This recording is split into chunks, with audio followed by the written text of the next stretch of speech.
Hello and welcome to Overcranked. We are your hosts. I'm Nick Fisher. And I'm Freddie Nasru. Now, tonight, well, I say tonight, for you it'll be today, because this will be going up on Monday, but it's now Sunday night. Yes. We have got recommendations for you. We apologise that this isn't a review, but we've been rather busy, haven't we, Freddie? Yes. Yeah. Yeah. We were filming, actually, in here, this very house, Yes. last night. Yes. And I did a bit of behind-the-scenes stuff with Jake, our eponymous housemate. Doesn't eponymous mean the title of character? Maybe.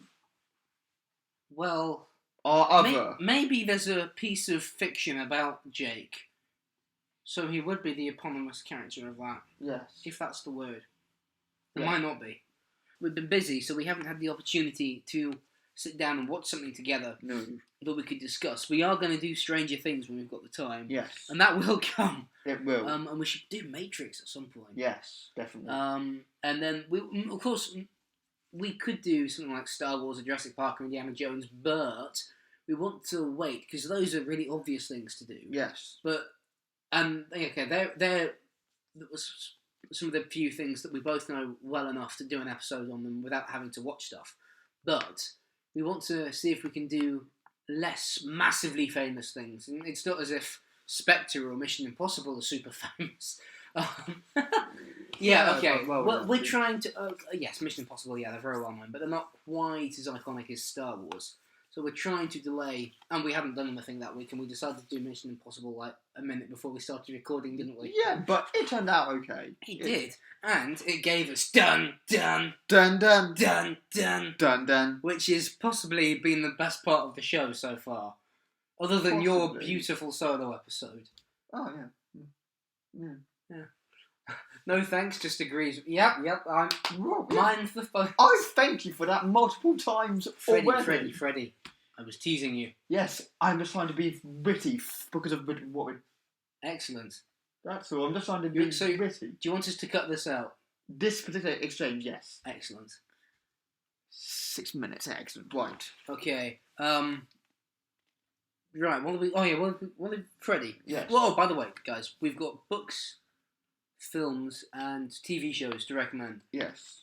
We won't spoil any of the things we're discussing, and what we've tried to do is pick things that are either very not well known or very well known but not having seen, which we haven't. Actually, we do have something that fits that criteria. So we don't have Gone with the Wind, but Gone with the Wind would be an example of something that's really well known that most people probably haven't seen today. And new things as well, things that are not so. So old. Well, yes, that's the opposite of old, isn't it? New. Yeah. Like one of mine is a current ongoing. It's a web series, and maybe it's a TV series as well. I'm not sure, but anyway, we'll find out about that when we get to it. But we're not going to spoil any of the things we discuss because you haven't seen them yet, and that's kind of the point of the episode. Yes, it is. It is. I agree. I agree that you agree. I agree that you agree that I agree. Fantastic. All right. We should probably start talking about Yes. Films. Yes. and other things. Yeah. Okay. Would you like to start us off? Okay, certainly. We'll do all of yours, then all of mine. Okay, sure. Fantastic. Sure. My first recommendation is the 1994 Danny Boyle film, Shallow Grave. It's in fact the first Danny Boyle film, and I like it very much. I'll give you a very brief synopsis. It's about three flatmates, played by Kerry Fox, Christopher Eccleston, and and a very young Ewan McGregor. Obi-Wan Kenobi and Doctor Who shared a flat. Before Can they you were imagine? years before. It's like Yeah, Kiefer Sutherland and Robert Downey Jr. Iron Man and Jack Bauer were roommates in college.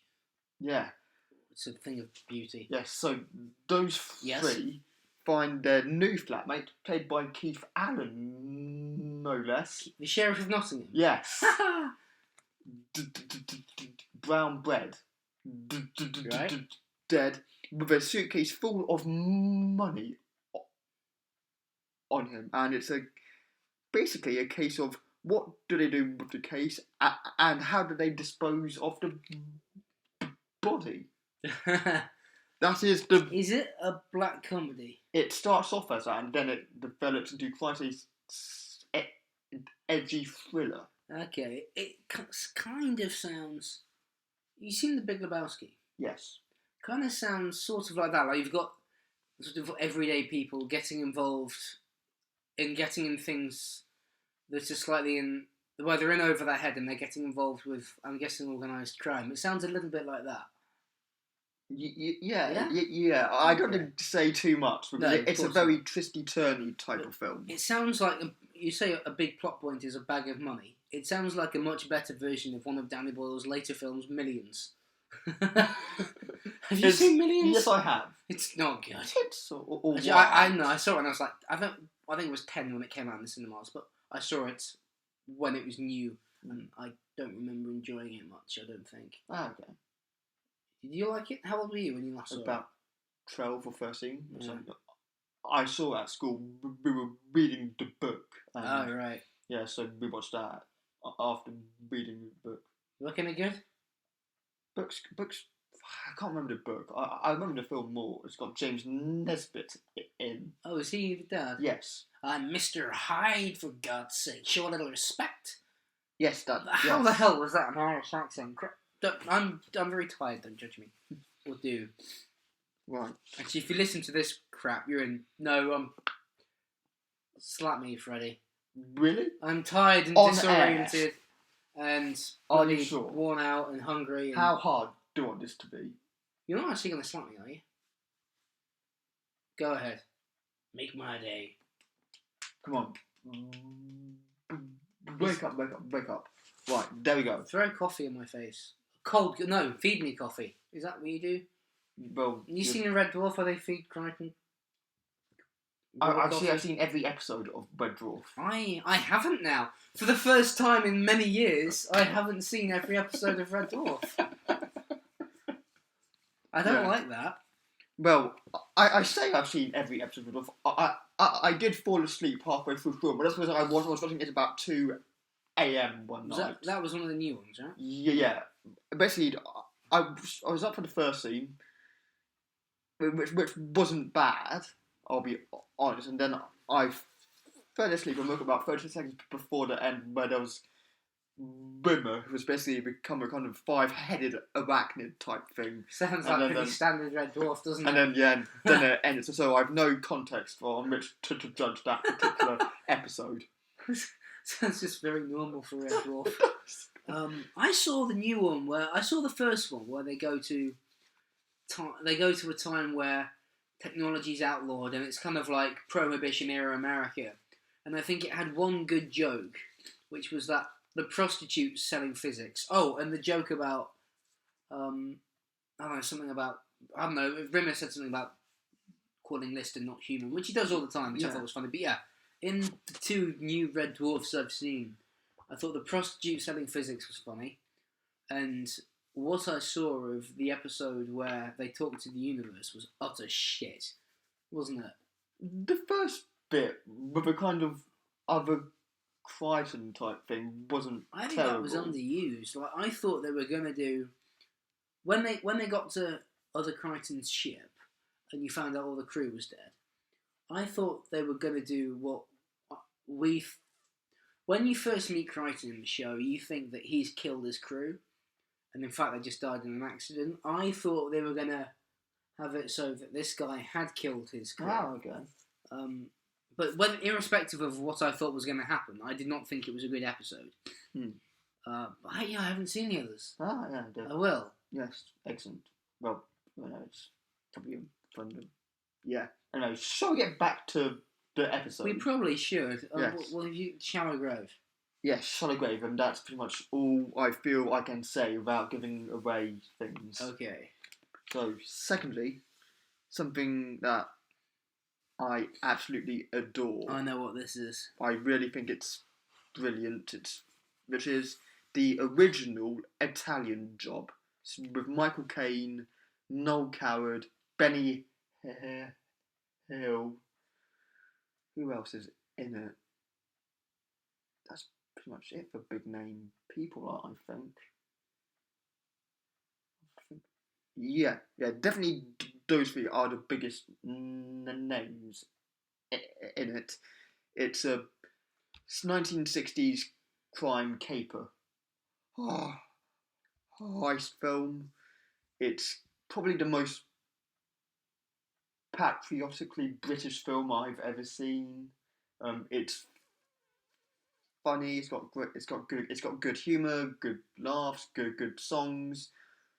It's not a musical, but there's a song that appears in it at the end, which is, I guess, my karaoke song after a very ill-judged evening of drinking. I remember this when Freddie had done his karaoke. I'd been talking to our housemate Jake. Freddie gone out to the pub, and I'd left his room. I was going to bed, and I was getting undressed. I looked at this video on Facebook of Freddie singing. This is the Self-Preservation Society. And I ran through to Jake's room in my boxer shorts, and I said, Jake. And he said, Nick, what the hell are you doing? I said, there's a video on Facebook of Freddie singing this song from the Italian Job as karaoke. And he was, what? So we watched it together, and it was quite something. I've rewatched it since then. But there's a guy in that video who really annoys me. Really? Yeah, it's not you. Okay, good. At the start, when it was doing the chanting, you go, England, dun, dun, dun, dun, dun, dun, dun, dun, dun, England. Yeah. There's a guy who turns to his mate just in front of whoever's holding the phone. Who was holding the phone? I can't remember. Oh. My night in question are some...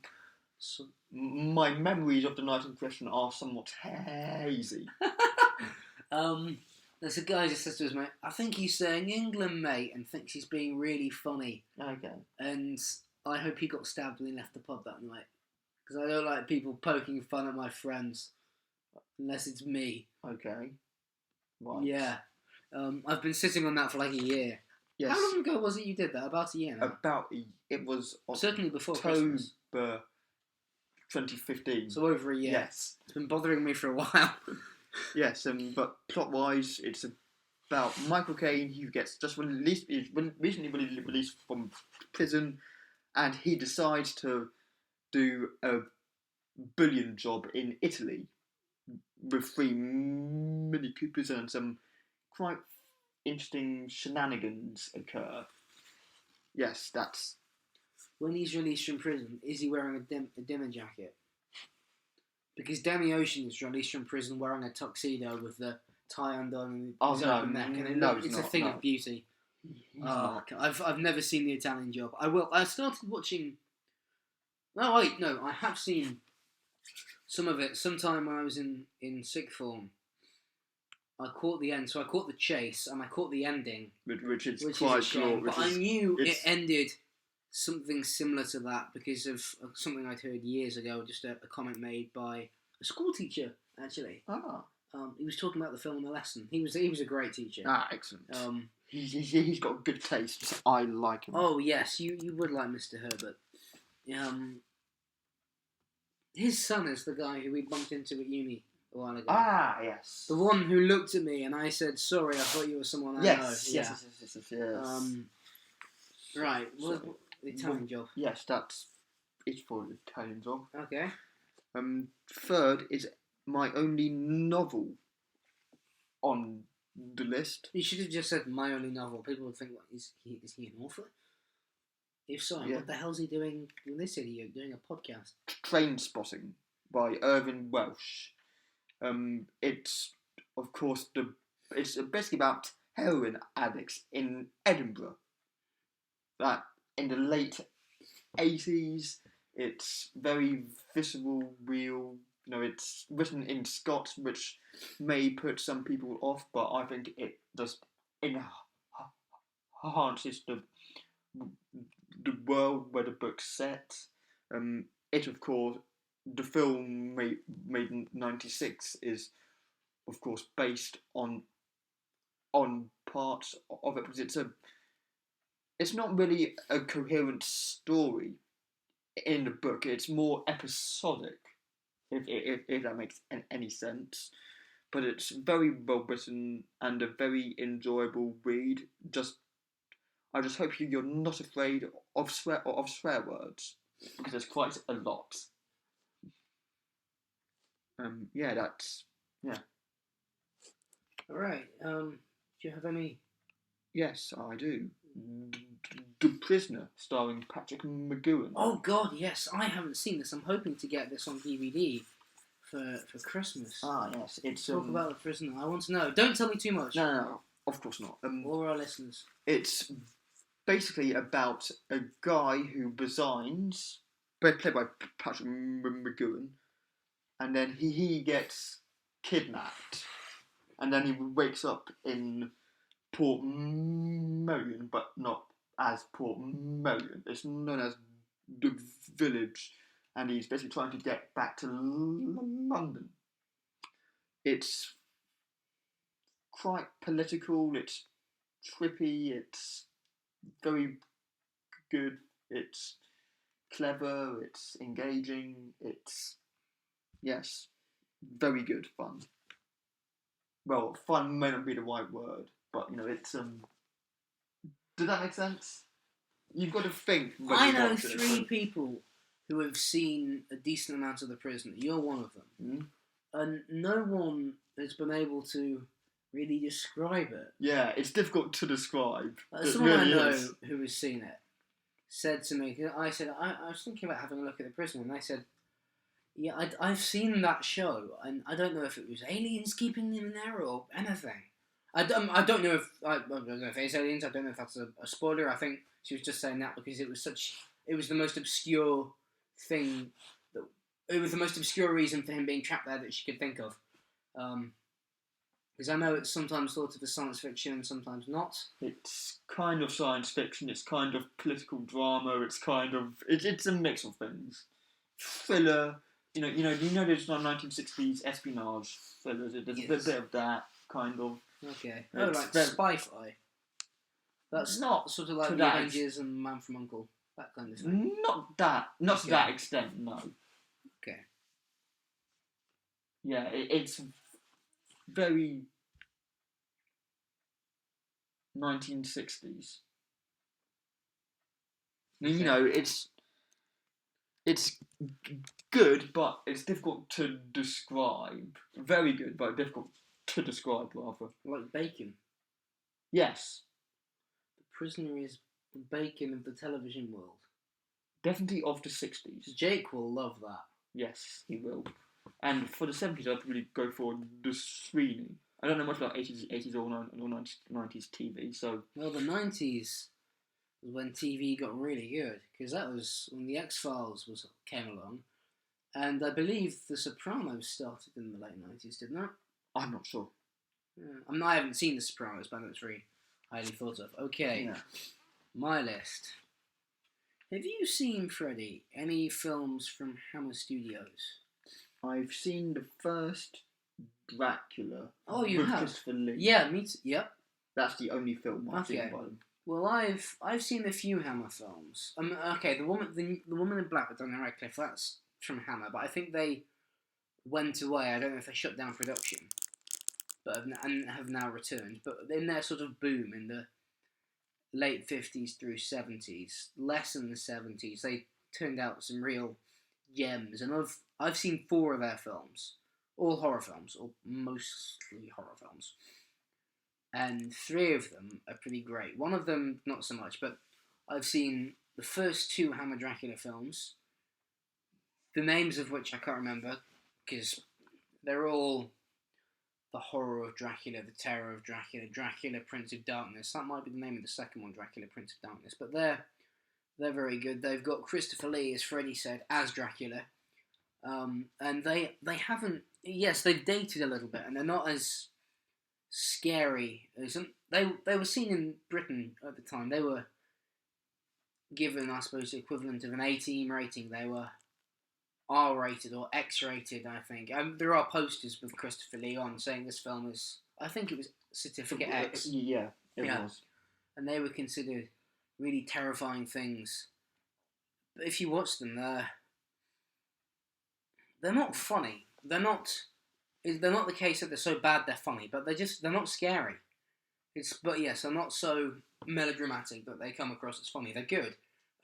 They are very tame in their horror, but there are good little sort of moments. Like there's a great jump scare in one of them that's not a scary thing at all that it jumps to.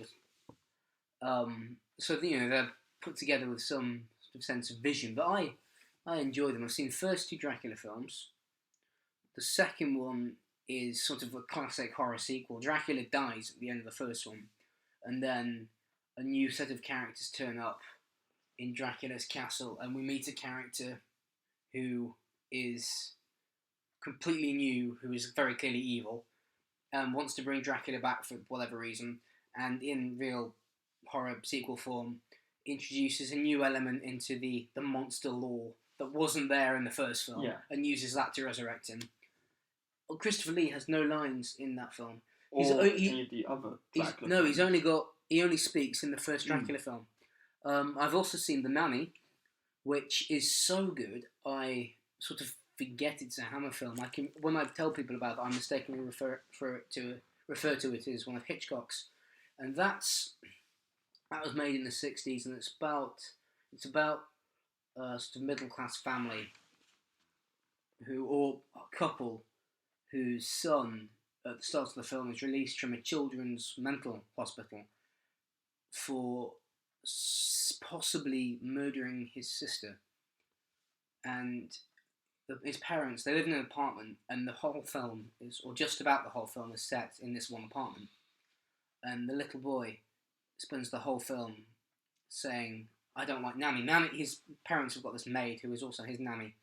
And he spends the whole film saying, there's something wrong with Nanny. Nanny creeps me out, and he's being rude to her and really nasty to her, and his parents have got their back turned. And you don't know, you spend the whole film not knowing if it's something wrong with the kid or if it's something wrong with Nanny. It's also got in it, if you've seen The Innocents, which is a haunted house film from the '60s, which sort of inspired the others, the one with Nicole Kidman in. It's got the actress who plays Flora in that as a friend of the little boy's when she was a little bit older. I know, because I saw that that film while I was studying The Innocents, because I was studying one of the Dracula films, so I got this Hammer box set out at school to watch the other Hammer films in that set, and I saw Frankenstein Created Woman, which is crap, and was made in the '70s, by which Hammer had expended good ideas and were just making sexploitation films and blaxploitation films, and this is not very good. It's a version of Frankenstein where the monster is the ghost of a woman who was killed in the reanimated and then put into the reanimated body of her brother or her husband or something who was also killed, and goes after the people who killed the woman, because Frankenstein killed the man whose body she's in, I think. It's rubbish. I didn't see The Devil Rides Out, which is the other film in that set, but that was rated 15, while the others were all sort of PGs. I think one of the Dracula films was a U. So that was, I'm guessing if it was a 15 and it was made in the '60s in England, it would have been very sort of shocking and close to the bone for the time. Following is not a Hammer film. It's Christopher Nolan's first film. He made it in, I think, '99. His producer, who still is producer and now wife, Emma Thomas, was producer on it. And he made it all in sort of cafes and his apartment and other people's apartments and streets in London. And it's about a guy who follows people for kicks, essentially, and is dragged into the criminal underworld through it. The guy who plays his lead character, it's Jerry Theobald. He gets a little cameo in Batman Begins, which is nice. And I wrote an article about Christopher Nolan for our film production course at uni. There's a magazine for that course. And I wrote an article about Nolan for it, sent it off. It never got published, I don't think, but I think I mentioned in that following clearly shows what Nolan's sort of interests are. Like, it's still, Interstellar has got sort of messed up timeline. That's a film about time travel, and Following has got 3 storylines that each take place immediately after the other, and you cut between all 3, and it's about the same people, and it's got little things like having flashbacks associated with objects and sort of morally ambiguous, well-dressed men. Yeah, it's good. It's underrated. It's at least a 7 out of 10. Designated Survivor. That's not the official Overcranked rating for Following, because that responsibility lies with Freddie. Okay. You seen Following? No, I haven't. Designated Survivor. Aha. Have you seen that? No. That's good. It's on Netflix at the moment. They're saying on Netflix it's being released weekly, but I'm finding episodes every fortnight, which is frustrating. And the concept is that the American cabinet have been killed in a bombing. But when all the cabinet meet, whenever there is a meeting of the cabinet, there is one designated cabinet member who does not go and is put in a safe location in case someone attacks this meeting, and that's what's happened. And I think one of the big buildings in Washington that's really famous, not the White House, has been the Capitol building. Yes, has been blown up, and that's not a spoiler. That's in the trailer. And all the cabinet are gone, including the president, bar the Minister of Housing, played by Kiefer Sutherland, and he has to become the new president, and he's sworn in, and it's good. It's the 2 sort of main storylines the main storyline is trying to catch, of course, the terrorists who killed the cabinet, and then the sort of B plot or B plots are based around rebellion of one form or another against Kirkman, who is not really, or is not seen to be fit to be president by many people. And it's kind of nice seeing Jack Bauer play a president of America. And in the first couple of episodes, they really sort of play up his civilianiness. He's a family man. He's got a wife who's in it quite a lot. I can't remember the name of the actress. And he's got 2 kids. And when he first goes into the Oval Office, he's wearing a sort of hoodie and his dorky dad glasses, like your glasses. Okay. You're a dorky dad. No, you're Ronnie Cray. Yes. Yes. Me and my brother are gonna walk London. We've got a video of us both saying that. Yes. That was a fun night, wasn't it? It was.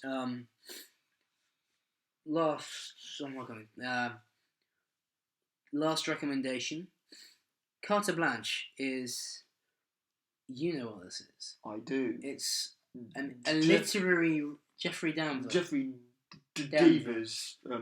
It's a literary reboot of James Bond.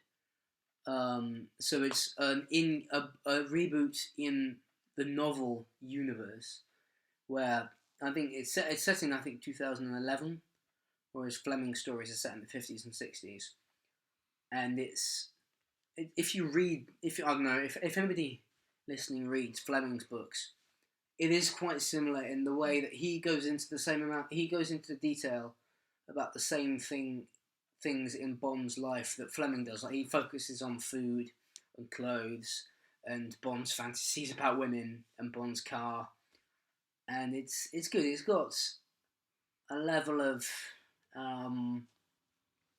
what's the word I'm looking for, Freddie? Finesse? Continuity. Oh, continuity. It's as if Fleming was writing in the present day. I think maybe Denver goes into a little more detail about other things, because Fleming was a journalist, so a lot of his style is very sort of blunt and to the point. When I say blunt and sort of non-descriptive, like in the Fleming books, Fleming would say sort of Bond had a conversation with her and gleaned this, whereas other authors would depict the conversation. And Denver's a little bit more like that. But yeah, it's really good.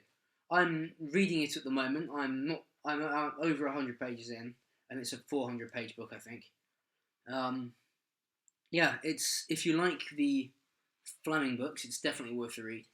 If not, it's not reliant despite how it may sound from me saying he writes like Fleming, it's not reliant on, or Denver doesn't rely on sort of fan service. It's not a retelling of one of the stories, and it's not got loads of puns and jokes about things that happen in the Fleming canon. It's kind of like reading bloody James Patterson. I'm reading at the moment. I read more than one novel at a time because I'm an idiot and I lose my place. I'm reading NYPD Red at the moment, and it's sort of like that. A modern sort of crime espionage story. It's good. It's got there's a version of Q in it, a version of Moneypenny, Miss Goodnight's in it. Not Kerim. What's his name in Casino Royale? Mathis is in it. I think Felix Light has been in it already. I can't remember. Mary Goodnight's in it. Yeah, it's whether or not you like the James Bond books, if you like sort of spy stories, it's worth a read. If you like the James Bond books, you'll definitely like this. Yeah. I have a question about it. You have your hand up. Is it in the same continuity as the Daniel Craig films? No. Okay. No, it's not.